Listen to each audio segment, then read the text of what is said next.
From the shadows of doubt to embracing the light. Welcome to the journey. Feel the beat in your soul. From caving in to crushing it. Join us, let's roll.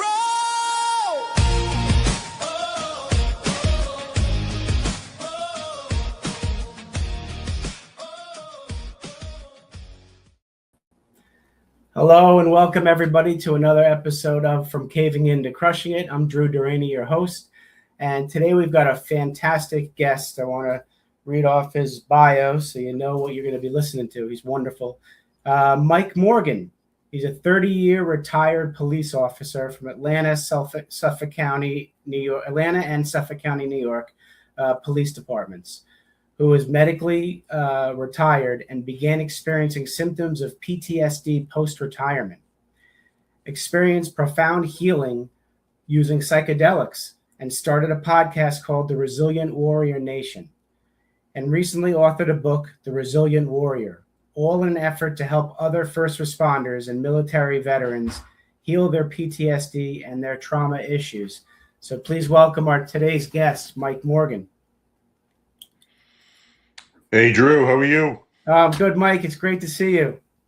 Fantastic to see you as well. Thanks for coming on, my friend. So audience knows I always like to thank the person who introduced me to my guests. So for the second time, Lil Barkowski, thank you so much for introducing me to Mike. Otherwise, we wouldn't be on the show now. And so we appreciate you, Lil. Mike, I always in the beginning of this podcast, I guess it's my monologue, I talk about how when we're young, we're taught some things. And it's not malicious teaching, but we're taught by our family and others that life is a straight line, that it's a linear path. If we do A plus B plus C, D is going to happen. And for the most part, our lives are linear until they're not. Ultimately, that an external circumstance comes in between one of those letters and derails that straight path to a more circuitous one. That means adversity hits. And some of us don't see the adversity, and some of us do. The ones who do have a decision. We either run away from the adversity or we confront it. With that, I believe there's three types of men out there, Mike. You have man number one's got a ton of blind spots. He doesn't even see the adversity and just lives life the way he thinks he's supposed to, the way other people want him to, and he doesn't make any changes. Then you have man number two. Man number two actually does see the adversity, yet he says everybody's to blame. It's life doing it to him, and adversity to him is a barrier. I can't change anything, and so he changes nothing, and on his deathbed, he's got a ton of regrets. And then you have man number three. Man number three sees the adversity, yet he's sick and tired of being sick and tired. And he says, this adversity is an opportunity. It's life doing it for me. I'm going to take some massive action and make some changes and become a stronger man on the other side. Mike, you are that man number three. So for the audience, if you could reach back as far as you need to for that defining moment, whether it's the tap on the shoulder, the whisper in the ear, or like what I needed, the 2x4 upside my head, that kind of woke you up and transformed you, and that impact transformed you from the man you were to the man you are now. You care to share that story, my friend? Yeah, that's a great question, Drew.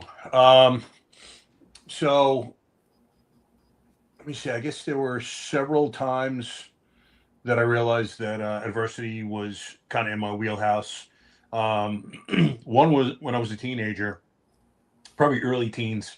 I had a very hypercritical dad, probably verbally abusive. Things were different back then, but I remember thinking to myself at one point, Dad, I'm not listening to everything he says anymore because he's so negative.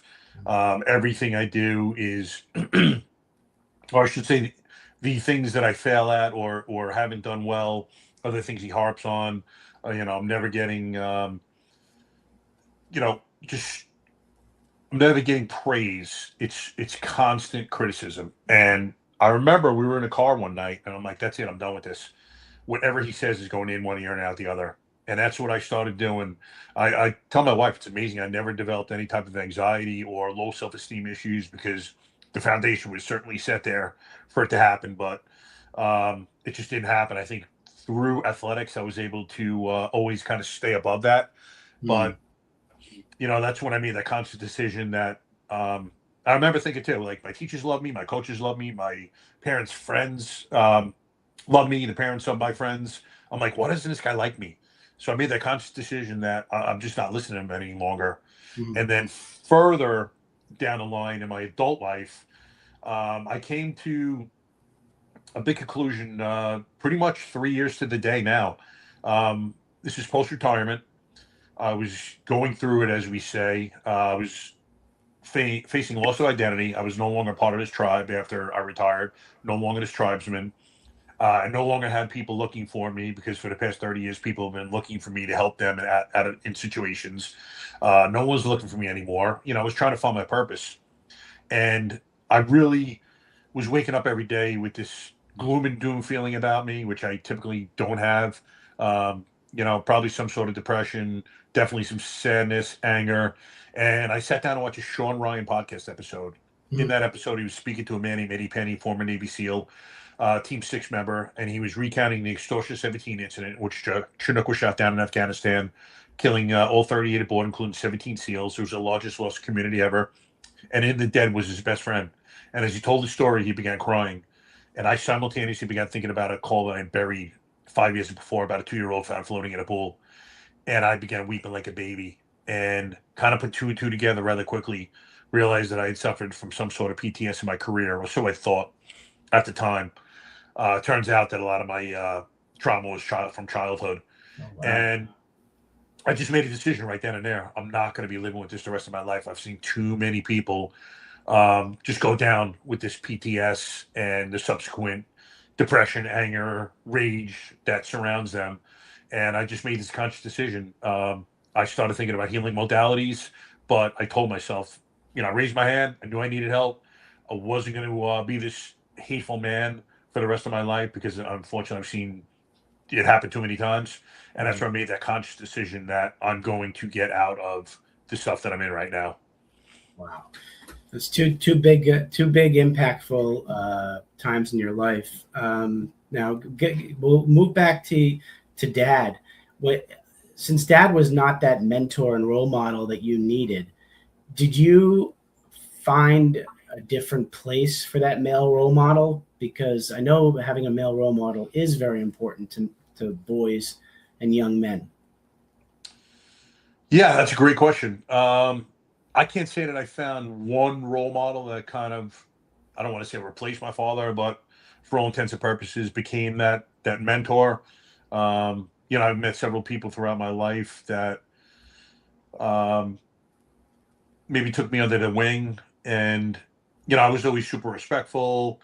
Um, you know, I was a kid that people liked having around, so I was a hard worker. But to be honest with you, I really kind of adopted I'm not saying this is the right attitude to have, but I don't need anyone. You know, I Mm, kind of became a yeah, man on my own island. right, right. And, you know, I just kind of let anger be my motivating force. So a lot of Right. times when I had that rage inside me, I used it constructively to accomplish things. And, you know, again, I'm not saying it's right. It's actually wrong, but I took the attitude that I don't need anyone. I could do this all myself. Right. It's interesting that maybe subconsciously having the parents of your friends like you, your coaches like you, your teachers like you, that probably gave you a very strong sense of self worth, even if Dad didn't act that way. So very fortunate that you noticed it, right? You were self Yeah. aware that people, if you weren't aware of that and only focused on what your dad thought, you may have gone a different path. Yeah, I was lucky. I was blessed, Drew, in that respect. You know, to have that self awareness as a young man. And, you know, I was blessed, thank God, with a good sense of humor. And I always had friends around me, and I was always, you know, kind of like the center of attention. So, you know, I was able to get the attention that we seek as children Right. through that. You know, unfortunately, I was always the class clown and had to sit next to the teacher. Third, fourth, fifth, sixth grade. Had There to you get go. daily progress reports from the teacher in sixth grade. So that never disrespectful, but always the class clown. Well, you know what? I think every class needs a class clown, to tell you the truth. Exactly. And you still have that sense of humor, I can tell. So. You have to live life with a sense of humor. Oh You my cannot gosh, take things too absolutely. seriously. Absolutely. Now you mentioned post-retirement. I talked about your bio, 30 years in law enforcement. What brought you into law enforcement, do you think? Great question. So I graduated Hofstra University on Long Island with an accounting degree. And I remember commuting into Manhattan for the first day at work, my new accounting career. Felt flat as could be. There was no excitement whatsoever. I'm thinking it's the first day of the rest of my life, first day of a new career. I should be bouncing off the walls, but there was nothing. Just a flat affect. Went into work, was introduced to associates and bosses, was given a task about 11 a.m. Literally wake up like this, my head in my hand, first day at work. Before lunch, I'm like, whoa. Oh I get boy. up out of my cubicle, went over to one of the guys that I just met, another associate. He seemed like a very cool guy. I said, hey, bro, let me ask you a question. You like this stuff? He's like, F no, I hate it. I'm like, there is no way that I'm sitting in a cubicle for the next 30, 35 years of my life, making no difference to anyone. No one's going to know whether I lived or died other than my close family and friends. And that's when I started going deep introspective, Right. thinking about what I really wanted to do in my life. Law enforcement became, uh, it just came to the forefront. It felt like a calling, so to speak. Okay. And at the time, I wanted to apply with the FBI. This is in fall of 1991, but they had just begun a federal hiring freeze, Okay. which I don't think I lifted until about 98. So I was forced to repivot and ended up getting hired by the Atlanta Police Department. But that's how the law enforcement came about. Wow. All right. So let's go to your first day on that job, the Atlanta Police Department. What were the feelings there, and how did they differ from the accounting job? Wow. So obviously I just finished a 4-month academy, 5-month academy, excuse me, 20 weeks. And got had thought I had a pretty good grip on what the job entailed. And then that first night of field training. So we finished on a Monday. I started Tuesday night, worked a midnight tour. So we started 11 p.m. to 7 a.m. Super excited. Also very, very nervous. You have no idea what to expect. The job's all about experience. I had none. And literally my first night out of the academy. So I started 11 p.m. By 12 a.m. I'm at my first homicide scene. It was a Atlanta fire department captain who was actually suspended. There were allegations made against him being with younger girls. They were confirmed this night. He picked up a prostitute. She was 16 years old, and he went to buy crack on the corner. And apparently, the dope boy who was selling the drugs looked in the car and saw a 16-year-old cousin, put one in his head. So that was first hour on the job. Wow. 4 hours later, so this is 5 hours into my first tour, I'm at my second homicide scene. This was actually our call, mine and my FTOs. A guy just got shot and was dead in the middle of the street. And that was my introduction to Atlanta. Literally 2 homicides, first 5 hours, and it only got crazier from there. It was insanity.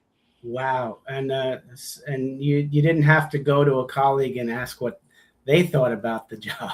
You were feeling it right there. What made you stay? I loved it. I loved the action. This is how crazy it was there. So this is a Tuesday night.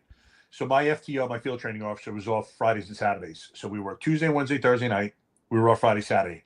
Friday night, the guys so we were in the 301 car. We're in the 301 car that night. They got in a vehicle pursuit. It was a Jeep Cherokee. I still remember it was a stolen Jeep Cherokee. There was a guy in the back of the Cherokee. I don't know if it was all the way in the back or he was in the rear seats, who was firing at them. He was shooting a gun. They were in a driving gun battle. And had I been working, I probably would have been in the middle of that on my 4th night out of the academy. Unbelievable. That's how crazy it was. Unbelievable. Yeah. I loved the action. Absolutely loved it. Absolutely. So with the term, protect and serve, tell me about that aspect of it and how that kept and drew you into service. Yeah, absolutely. It's funny because I had just taken an Ibogaine journey about 12 weeks ago, 3 months ago. And one of the realizations that I came to, and there were many, was that the reason why I entered law enforcement was because I wanted to protect other people. Mm-hmm. I don't feel like I was protected as a child. And it wasn't like I was at home getting whipped every day, anything like that. But more of the mental aspect of things. And I never felt protected. So I wanted to go into that field to protect other people. I wanted to do my little part to help people as much as I could, to take evil off the streets, if you will. I was never under any false illusion I was stopping crime by any stretch of the imagination, but I just wanted to do my little part to help people and make the world a better place. I love that. Yeah, because you only can do so much, whatever's in your span of control. I think it's the people who think they're going to save the world that are disappointed, Yeah. right? Yeah, I've seen some heroes who thought they were going to be heroes, and Yeah. very disappointing when you see the realization. Wow.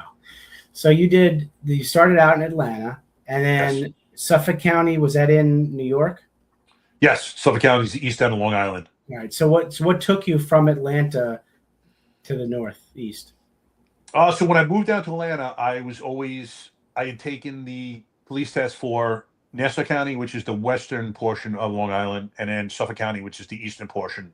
Okay. So I was literally looking at three routes, either one of those two departments or the feds when they started hiring again. Okay. So Suffolk County, I actually went through the FBI hiring process, failed the polygraph, although I did not lie. I think polygraphs are the biggest joke in terms of Yeah, really. diagnostic testing tool. Jeez. Yeah, they're horrible. I've seen guys who have done horrible things who have just flown through them, and seen other guys and girls who have not lied, but they felt guilty, or they just showed some physiological response, because it doesn't measure whether or not you're lying. It just measures your body's physiological responses to Oh, things. see if the physiological So, responses align yeah, with what it's was like said. sweat, heartbeat rate, things like that. Really? It doesn't Yeah. matter if you're nervous. Yeah. I mean, if you're nervous, obviously it's gonna affect the test. I mean, they're doing baseline questions. So if you're nervous, it should show that you're nervous there, as well as regular Oh, I see. Okay. questions. But potentially, like with me, I didn't lie. It was so funny because I failed. Did you ever sell drugs? Never sold drugs a day in my life. I never did them except smoke weed in high school. But a kid that I was friends with in junior high school used to sell dime bags of weed to local kids, and I was with him. I never had any dealings. I didn't touch the money. I didn't touch the drugs, but I was with him. So I guess I felt guilty about it. And, Interesting. so unfortunately, I didn't get that Yeah. job because of that. But everything happens for a reason. For a reason. That, yeah. that window or door shut, the other one open for Suffolk County, and everything worked out. That's great. So how many years in Atlanta of the 30? I was a little over 10. A little over 10. So the balance of it was at Suffolk County? The Yes. balance of 20 years? Wow. So when you talk about post-retirement, why did you retire? Do you retire because they tell you you're this age now, you're retiring, or you get to choose? No, actually, I got medically retired. So That's I was right. I injured. mentioned that. Yeah. Yeah, I was September 22nd, 2020. I injured my back. We were helping a 500-pound woman up the stairs, and she started falling back on me. So I bent down, kind of nailed her up the stairs. Anyone else would have flown across the room, but I barely moved moved her, but was able to get her from not falling on me. But I herniated 4 discs in in that incident, leading to 2 subsequent back surgeries. My second was a spinal fusion, and I was medically retired in October of 22, just about 2 years to the date. And then I had to go 1 more year for a workers' comp case. So for 3 years, I couldn't work, couldn't volunteer, wasn't allowed to go to the gym. I built one in my house, but essentially, I was a man with no purpose. Wow. So okay. So you would have obviously stayed in had you not gotten hurt. So you were kind of forced into that retirement. The search for identity and purpose after the forced into retirement. Tell us a little about that and how you dug yourself out of that. Sure.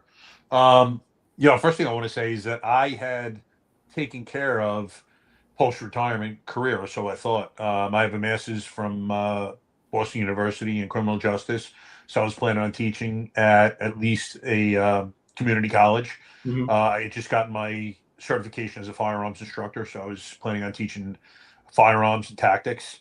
So I was good to go as far as new career, and Right. I wasn't going to be sitting around on the couch watching TV, eating bonbons. But I never realized how difficult it would be leaving that career. I mean, I did it for 30 years. Of course. You're part of this brotherhood that's gone all of a sudden. You're no longer part of this thing. You are not this thing anymore. So yeah, I started struggling, and it very much took me by surprise. I had heard about these things happening to guys when they retire, but I'm like, nah, not going to be me. And I literally told myself I got out unscathed as I was getting retired. But other than the back injury, from the mental perspective. And again, I started going through it. Didn't tell anyone what was going on because we don't open up and become vulnerable and actually talk about feelings. That's Right. weakness, right? Right. That's what I So told you. and that's sarcastic for your audience. That is not weakness whatsoever. Right. But I felt it was at the time, unfortunately. And I was just struggling. I was again going through depression, anger, rage. I was just not myself. Just I wasn't waking up happy, or if I did wake up happy, a negative thought would get me into this vicious cycle. And it went on like that for quite a while, probably at least just about a year and a half, I would say, until I saw that Sean Ryan podcast episode, and it literally kind of clued me into what was going on. And I had pretty much zero awareness up until that point as to what was going on with me, Drew. Oh wow!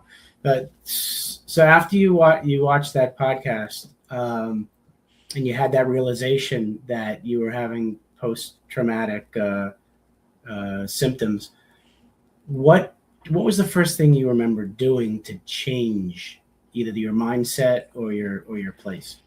I think I started looking at modalities for healing. Okay. I was taking a proactive step. I raised my hand, knew I needed help. I did not think the traditional therapy was going to do it for me in this case. I felt like it was going to take too long to establish a relationship with a therapist. I wasn't even sure exactly what was going on at that point. Right. And furthermore, I had seen mostly special force operators, but some conventional military guys mostly speaking about psychedelics Okay. and their consequent healing journeys with them. I dismissed them at first, to be honest with you. I was like, these guys taking drugs? Like, what? And as I came back around here after watching this podcast episode, I realized that I was going through radical pain, and I thought that I needed a little more radical healing. And I Right. really started researching what psychedelics are all about. Um, I was watching podcasts. I was kind of researching on my own. I was watching YouTube videos of people who had undergone psychedelic therapies. I just really wanted to immerse myself into what exactly this medicine is. Wow. With the research on the psychedelics, which modality did you select that you felt was going to help you the most? Yeah, so the first medicine that I felt calling me was ayahuasca. Okay. And I journeyed with that March 1st of 2024 at a facility called Soulquest Ayahuasca Church. It no longer exists, but it was in Orlando, Florida. Okay. It was 3 ceremonies over the course of a weekend. My wife went as well, and literally changed my life over the course of a weekend. Unbelievable. Yeah, Can you tell us about the experience? How does it? I know a little about the absolutely. not So enough. ayahuasca is essentially leaves from a tree and then vines, and you need to use them in unison with each other because the vines are an MAO inhibitor. So if you were to drink the ayahuasca, which is DMT, your gut and your liver would break it down because of the MAO. So you have to take this secondary MAO inhibitor. And essentially, what it is to prepare the concoction, they just boil the leaves and the vine in water over and over for an extended amount of time. They filter out the impurities, and you're left with the liquid. So we drank the liquid, and they call ayahuasca the grandmother molecule because it's Okay. gentle, or Right. Mother Ayahuasca, people refer to her as. So essentially, once I started kind of feeling the effects of it, it's as though I was sitting in front of a big screen TV, and Mother Ayahuasca was in the left-hand corner. Think of a priestess, if you will, Right. Okay. and like an Indian priestess. That's basically what she looked like to me. And I remember I had my arms out wide like this. I was on like alpine chairs. There was no one on either side of me. And I was just telling her I need help. I need to get rid of this anger, this rage, this pain. I was crying. And I'm like, I don't need this anymore. And it's as though every time I asked for something, it was granted like that. Like I felt this 200-pound weight on my shoulders going to 150 to 100 to 50. Things Wow. just kept getting released. I asked her if she could help me put the fact that I was no longer a police officer to bed. And she literally told me, like, you did your best. Your time is done. You hand the baton off to the younger guys. They'll take it from here. you did the best you could. You should be proud of yourself. And like that, I was able to put it to sleep. It was That's beautiful. unbelievable. She was bringing my father to me in my journey. He didn't show up. And I remember I kind of threw my hands up in the air. I'm like, effing coward. I knew he couldn't show. He couldn't talk about emotions. But the emotional charge with the memories between he and I was just gone. Like Mm. from that moment on, when I would think of memories between he and I that always brought me either anger or hurt, didn't have it anymore. It was just a simple memory. So Mm. it's just inexplicable, to be honest with you, what that medicine did for me. How often did you do that to help you put it to bed? Just that one time? I've journeyed with it 11 times in total over the past 2 years and change. Okay. Some people will journey with it once and done. Other Okay. people, I know others who have journeyed with it over 100 times, and for Right. various reasons, whether it could be, you know, um, trauma, trauma issues that they're trying to heal, Right. just go into like a higher consciousness. I mean, there are several reasons why people undergo these psychedelic treatments, Yeah. but obviously the main one is most people are going there to heal trauma. Right. Now, I heard that you almost have to prepare in order for it to work the first one time or just one time or two times. You have to kind of do a lot of that deep dive personal development to get yourself open to it working. Is that true? Like you have to prep. The people who don't prep and just go in without any research takes longer to work. Is that true? Yeah, I mean, it's best if you go in there with intention and you go in there kind of, and I'm not saying you're going to get what you want. The medicine Right. gives you what you need, not what you want. But it's Right. great if you have, intention and, the ceremonies are beautiful. It's not something you just go and drink on a Friday night just to, you know, Right. just for the heck of it. This is serious medicine. There are people who go through profound pain in these ceremonies. You'll hear screaming, you'll hear crying. This is no joke. It's not something that gets you euphoric. It's not Right. something that makes you feel good. Right. Um, but yeah, in terms of mentally preparing yourself, you want to go in there. It's all about setting intention. Mhm. And then on the other side, you want to go in there, with a healthy diet. If you're on SSRIs or antidepressants, you have to wean off of them. So it's a slow wean, and then you need to be off them for approximately a month prior to taking the medicine as well. Okay. So yeah, there's a lot of intentionality involved here, a lot of Right. preparation. Yeah, I heard that the SSRIs counteract Yeah, they the can actually be deadly, deadly. SSRIs and Jeez. Okay. antidepressants with some Right. medications. So it behooves you if you're going to do it. The ayahuasca. Those are mushrooms, right? The ayahuasca is that No, that's psilocybin. that's psilocybin. So what's Yes. ayahuasca? Ayahuasca is DMT. DMT. Yep. And what is DMT? So DMT is another psychedelic. It occurs naturally in our body. We produce it mostly when we die, and I'm having a brain fart right now. There are two times when our bodies produce it most, but it occurs naturally in our bodies, Okay. um, and that's the active ingredient in Okay. ayahuasca. Okay. So and then psilocybin is the mushrooms. Okay. Yes. I've heard of that, and I've heard of ketamine, which Yeah, is ketamine, MDMA, or MDMA. ibogaine. You have also you have like it's called bufo toad. So it's secretions from an actual toad. Wow. They're smoked. They're dried out. They look like glass almost. You put them in what looks like a meth pipe. You smoke them. Wow. That's unbelievable medicine. 5-MeO DMT, which is essentially synthetic form of that. Yeah, there are quite a few psychedelics. Okay. That's unbelievable, and it's something that is not new. It's been around. It's been around for a while, Thousands of thousands of years. years. That's why it's funny. It's not funny. It's more marketing, where the pharmaceutical companies hired the marketing companies to say that the traditional medicine is not traditional medicine, right? It's the alternative medicine, and Exactly. they're really the prescriptions from more pharmaceuticals are really alternative medicine because Yeah. the natural stuff has been around for thousands of years. So it's ironic that they would coin them alternative. Yeah, we're brainwashed, Drew. Simply, Absolutely, we are. you We are. know. We I are. remember talking to a Green Beret one time at a first responders and veterans only ceremony. And the next day we were talking, and he had told me he had drank ayahuasca the year before. So he had gotten off his SSRIs and antidepressants, drank it, never went on them again. And he was on 11 medications prior to ayahuasca.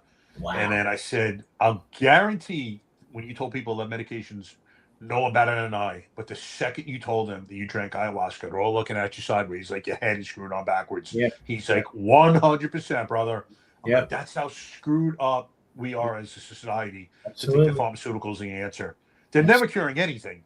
No. They never get to the root cause of the No. problem. No. It's all symptom based. Yeah. Yep. Yep. You want to keep them on there, chronically for the rest of your life. And then they cause other symptoms where you have to go on another medication to counteract that one. Yep. Anyway, that could be a whole nother podcast episode. Oh, no doubt.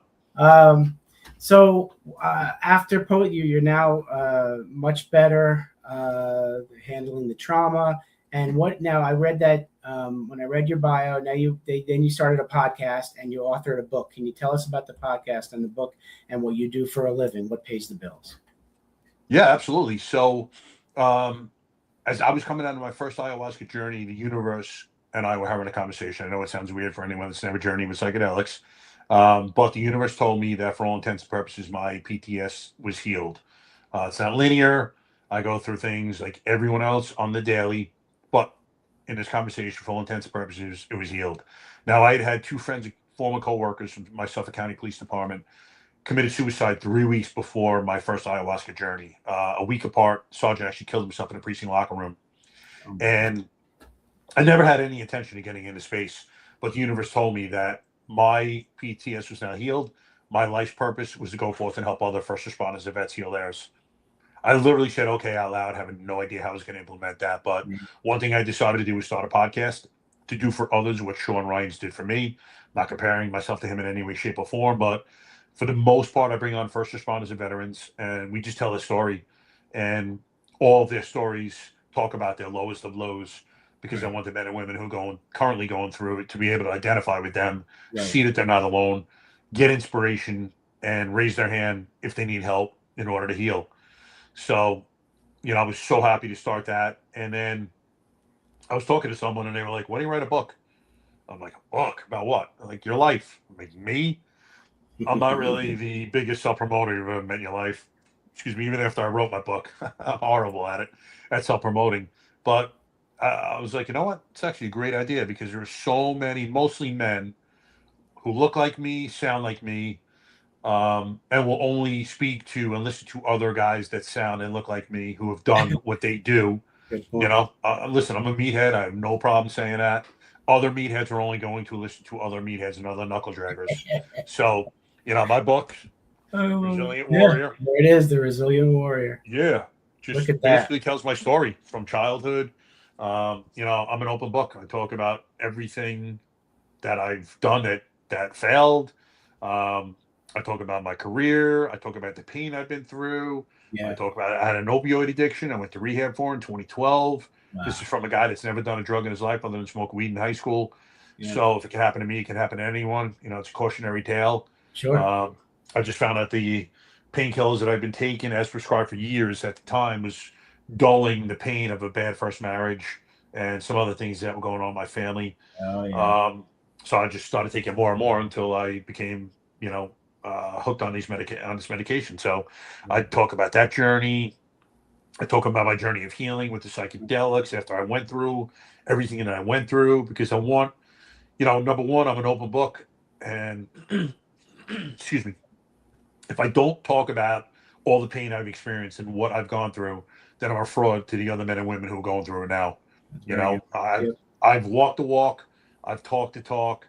When I enter rooms with these men and women, they will trust that I'm telling them the truth, because I bear my soul. Right through it. Absolutely. Absolutely. It's the only way to do it, man. Yep. Be forthright and transparent, and then people trust you. Yeah. And we think we're all alone. We think we're the only ones that, made these mistakes. I remember first night rehab, I'm sitting there looking at my roommates, they're sleeping, I'm crying, wondering how I got there. And the thought that killed me, I was like, man, no one's ever going to look at me the same again. Like, I spent my whole life trying to build this honorable life, and now I just tore it down. And that couldn't have been the furthest thing from the truth. Right. You know, I did what I had to do. I wouldn't say I had to apologize to too many people because it wasn't like I was going and, you know, destructively ruining their lives or stealing from them or doing anything like that. But, you Right. know, I had to make my apologies. And I just did what I had to do to get straight. And listen, everyone came back to me. And not that they ever left me, but, Right. you know, Right. I understand. they, every, I was able to get my place where I belonged and where I Right. felt Right. comfortable and safe, and everything was good. And I promise you, men and women who are going through it right now, when you take that journey, and it's scary, I'm not gonna lie to you, but when you take that first step, you're gonna be scared, but if you go through it, you're gonna be so happy that you did it. Thank you, Mike. Absolutely. Absolutely. Absolutely. What are you doing now, work wise? So work wise, right now, um, gathering. Well, I'm working with a coach now, so I'm finishing up presentations that I'm going to make. I want to start public speaking. Okay. Additionally, I'm in a course right now being True to You. So I'm going to become a psychedelic integration coach. Great. So that means that I can work with men and women as they prepare to take psychedelic integrations or journeys, and then post integration coaching them. Additionally, not just for psychedelics. You know, it's kind of a transformational coach. So, you know, I just want to work with, and I'm going to say it's going to be mostly men, first responders and veterans who are going through it, as I say. Okay. And, you know, I just want to help them get through their journey and their pain and just normalize what they're going through, because so many of us think that we're alone. So many of us think we're the only one. So many of us think that we're crazy. No, you're not crazy. You have a dysregulated nervous system. There we You know, go. your sympathetic nerve or the gas pedal was pressed down for decades sometimes without coming up for rest. Yeah. So that is why you're hypervigilant. You know, that's why you possess some of these qualities you possess. Once you normalize and regulate that nervous system, you can come back and find happiness again, calm down, get rid of the hypervigilance. You know, it's your body's normal reaction to the abnormal stimuli that you've seen for years and years and Yeah. years. Absolutely. It's a great way of putting it. That's so true. Nervous system dysregulation. It's not talked about enough. It's starting to be, though. It's It starting to is. come out in the Yep. open for all of us to learn about. We need Uh, to. yeah, absolutely. So, Mike, the audience certainly captured the essence of Mike Morgan. They want to get more in touch with you. So, audience, Mike's Instagram account is the best way to go to his profile. It's the Resilient Warrior 5778. And we'll give you the link in the description, the notes for the podcast. Mike, I have two final questions for you, my friend. Sure. First one is my favorite. You're sitting down with 7 to 10-year-old Mike, and you want to give him advice about life. What are you going to tell him? Great question, Drew. Yeah, first I'm going to go over and hug him, and I'm going to say, you probably don't realize this yet, but some of the things you're going through are difficult, and your mom and dad are doing the best they can. This is the best they know. Um, Hang in there.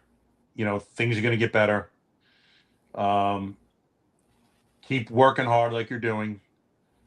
You know, keep friends around you and never lose that positive attitude that you have. And just know that you are going to be changing people's lives in the future.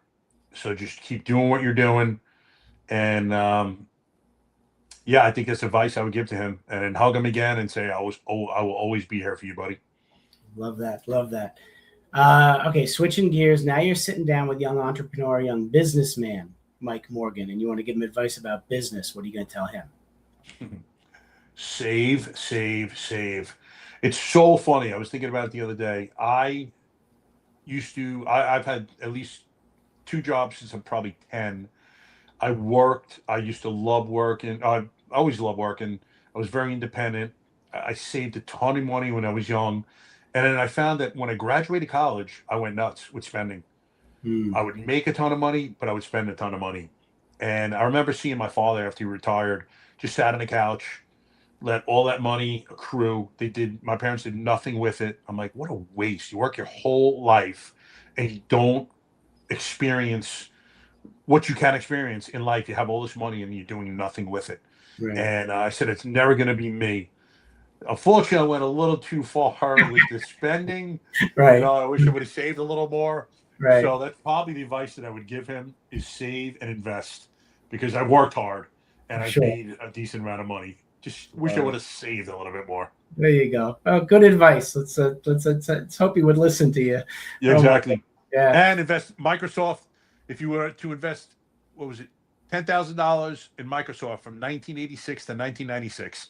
So it was $1.31 a share in '86.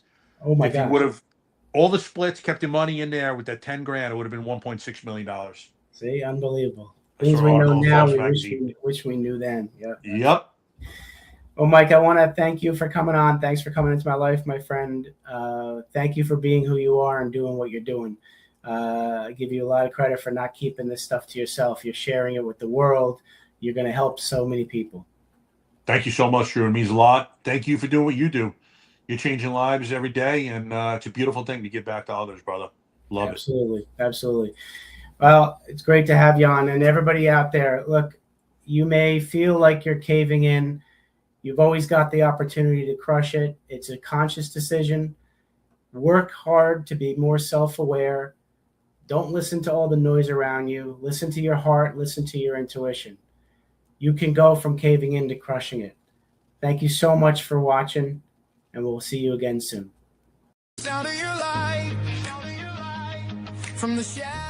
Thanks so much for listening. If you enjoyed the episode, please subscribe and give us a review to help others find it. I'd like you to answer this question. Are you living the life you want to live, or are you living the life others want you to live? I'd like you to think about that for a second, because I strongly suggest you live the life you want to live. If you want to learn more about what I stand for and my services and how I'm able to help many men get out of their own way, please go to my website at www.profitcompassion.com. Feel free to also email me at drew@profitcompassion.com. I'd love to have a conversation with you. Take care of yourself and choose to write your own story instead of letting others write it for you.